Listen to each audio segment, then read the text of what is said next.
Alright, so today we're going to be taking a look at some non-fire topping deck lists, and let me know which of these decks is your favorite. Also, if you have any other thoughts when it comes to these decks, or if you're playing any of them, please let me know in the comments down below as well. So yeah, like the video if you enjoy it, and also make sure to keep an eye out for Sleeve Chief's Sunday drop, which is amazing. They're releasing a GOAT collection, so if you're a fan of Graceful Charity and stuff like that, I think you're gonna be interested. Also use code Shadow for 5% off if you do make any purchases. Now let's go ahead and get started. We have, like I promised, just non-fire decks. So let's take a look at this first one, which is going to be Chimera Horus, which, you know, you have branded Chimera or Chimera Horus, you can play whichever version. What I do like about Horus just overall is the amount of pressure they put on the board, and just in a deck where you can afford to have a discard, they pretty much shine. And they also just give you access to Zombie Vampire, to Dingirsu, which is actually really important. So as for the lineup, it is the most regular count of Chimera monsters, and you obviously have your 3 Chimera Fusion as well. And as for non-engine, there's draw in the main deck, which is interesting. I haven't really seen draw being main decked a lot. It doesn't do a lot against Snake Eye, so I don't think it's the greatest card right now. Some people are even completely cutting draw, but you know, obviously it worked out for this person. And then we also have a Book of Moon and Super Polymerization. I love Book of Moon in this particular deck because like you just die to any kind of targeting negation. I feel like very similarly to Flu, how you kind of have to protect yourself, and just overall it's not a bad card, like going second to start pushing, trade with stuff. And also it's nice to just set as a disruption when you're going first as well, so that's cool. And as for the side deck, nothing you know, that out of the ordinary. I guess Radian is interesting, but we do have some other kaijus actually in the main deck in one of the upcoming decks. So next up we have this, which is basically Runic Bestial, but it's not the Joshua deck or, you know, anything along those lines, but it's just Stardust Synchron. Omni Dragon Brotor is in here. I immediately noticed this, like I was a huge fan of this card in Dragon Link, and obviously you have your Bestial lineup, and yeah, you're just going for a bunch of synchros. I do like seals. I think that's really, really cool that you actually get to, you know, make this as like an additional piece of disruption. And yeah, it's actually really cool that they decided to play Kilda and Mudora in this side deck. That's also really nice because like you're able to deal with the Snake Eye deck that much easier, but it's useful against random rogue stuff you might encounter, so that's cool. And enemy controller is something I also like. Rasphere mode is fine, but I do think it's like people are not going to end on 3 monsters all the time, so I think that's just a little bit risky. As for the next deck, we have Marinces. Now, I don't know, like, it just baffles me every single time it happens, and I still, like, I see it, but I'm still surprised at Marinces doing well at any kind of event. Like, I'm not saying it's a trash deck, but it's just, it's not the greatest one either. It completely loses to Nibiru. It kinda loses to some other hand traps on your link ones specifically, or like the search of a trap card, which like immediately cuts you off of an additional piece of disruption. But you know, I don't want to be too rude to Marinces, so let's take a look at this deck. I actually do like it, I played it, but I never liked the one-offs, like the random Marinces monsters in your like main deck. I really dislike them. They don't do anything on their own, and in my opinion, you are better off running like literally 3 Mandarin as opposed to an additional Marinces name. So that's just my 2 cents. We have more kaijus here in the side deck, and they did decide to include the Ice Jade package, but no Toad. So that's something to note, I think, in this deck. Next up, we have obviously your standard Manodium topper, because people are going to do well with Manodium like every single time, I think. And not going to be in huge quantities, but there's always going to be someone topping with this deck. Like, again, draw in the main deck. There's a lot of draw in the main deck, which, sure, you know, depends on your personal meta, obviously. I do like Droplet. I think it's nice, especially if you're actually able to discard valuable cards. And yeah, pretty much everything else is standard. There's one Imaginings, which is not in every single deck list, but you know, you can play it if you want to. And as for the other cards, Dark Ruler in the side deck is cool. and the DD Crow. We actually see quite a lot of DD Crow, and yeah, I mean, I guess like Bistios might be better just because they have amazing coverage against Voiceless Voice, but DD Crow is also fine. Then we have Sprite, which this deck is the one I was talking about. It has 3 Dogoran in the main deck. And as for the other non-engine, it's gonna be Fenrir, also Talents, Impermanence, Ash. And then we also have 3 Shifter in the side deck. And, you know, Sprite kind of is like a borderline Shifter deck, just like Pearly is and stuff like that. So, yeah, let's move on to Sharks. Now, let me just start off by saying that I had to include this deck because like it's Sharks and Sharks never do well, and I always talk trash about Sharks and I still don't really like, I don't know much about Sharks. So if you want to contribute to this discussion, you're more than welcome to do so in the comments, but I do want to include this deck and give props to the person for doing well. So there's your Shark deck for you, but yeah, I'm a little baffled as to how Shark is able to do well, which I kind of understand a little bit because it has so many extenders, very similarly to Raid Raptor. They just keep on spamming monsters. So sometimes you're not going to be able to do a lot because when cards like Valor and Impermanence and stuff that doesn't really, it doesn't remove the body at all, which means that the only condition they have to fulfill is like controlling, I don't know, shark, water, fish. It's always something, but then they just get to spam out more bodies. So yeah, it's actually really tough to deal with that. And yeah, I guess the interesting part of this deck is the White Howling in the side deck. This I'm a fan of 100%. I always like this when Sky Striker used to play it. And then this next deck is going to be Voiceless Voice, but with Necros. So, you know, usually when you see a deck like Voiceless, which just performs well consistently, you're gonna find builds that are just optimal, and that's obvious. But if you want to stray away from that and play something that you like, you know, just like and enjoy, because there's a lot of Necros enjoyers out there, I'm sure, and most people remember that format really fondly, so I understand why you would include it.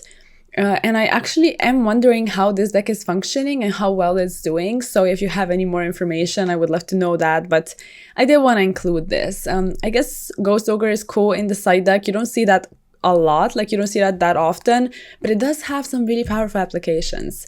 So yeah, this next one is going to be the Raid Raptor I was talking about. So if I'm not mistaken, there's no Kali Yuga. So it's the basic build of, you know, let's just put Raider's Wing under everything, make it unable to be targeted, and then just build my unoutable monster. It's pretty much what Raid Raptor is doing. But from the little knowledge that I have of Raid Raptor, I do think this is a fairly standard build from what I'm seeing. So yeah, I guess that Raigeki in the side deck is something we could point out. That's interesting.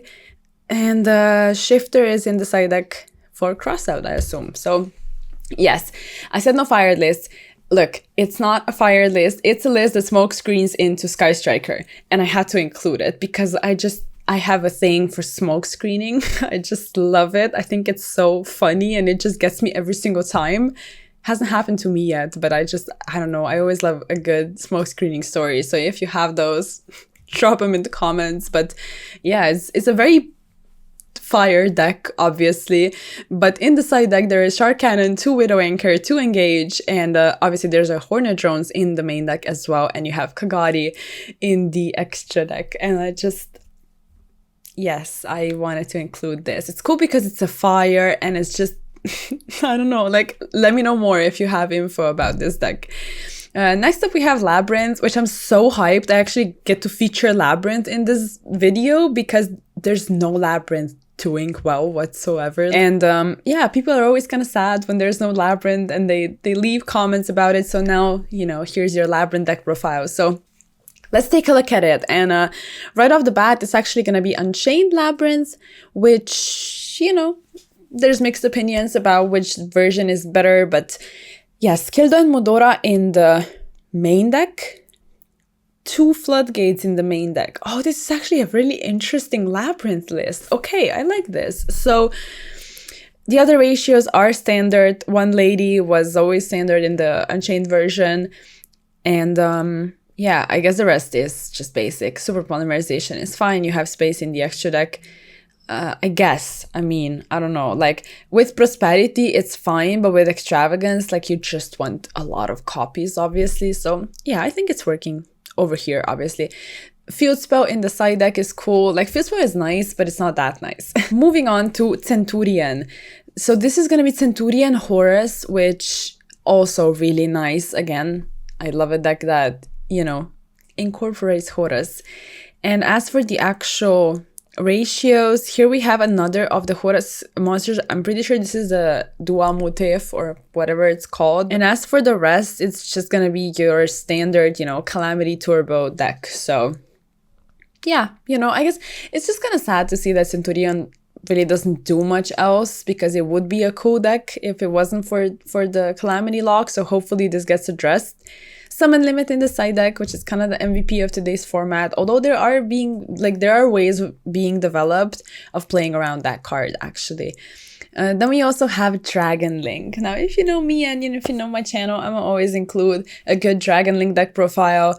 So let's check this one out. I love the full Bestial count. 3 Druid Swarm, like you need those bodies, and you can just make your level 10s so freely, and you can just do pretty much anything with it. And I guess there's no hieratic in the extra deck, which I would love to see. I would be even more hyped about that, but of course, you can do whatever you want. So let's check out the other things. What I always like to check out is, I guess, the amount of rockets, which I do kind of miss. Another tuner or a non-tuner, actually. Like both of them actually function really well, both the Caliber and the Silver Rocket.